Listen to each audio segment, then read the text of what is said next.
Welcome to Man Does Tech, where I solve the problems you didn't even know you had. Start now by charging both devices above 50% and bringing them close. On your Android, turn on Bluetooth and location.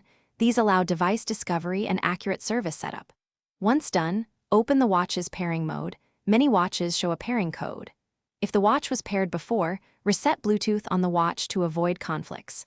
Make sure the phone's Bluetooth permissions are granted to the companion app, because without permissions, the app cannot complete the link. Next, install the manufacturer's companion app from the Play Store and sign in if required. In the app, choose your watch model and follow prompts. The app requests Bluetooth, location, and sometimes contacts permissions. Grant them so pairing can proceed. When a pairing code appears on both devices, confirm it to create a secure link.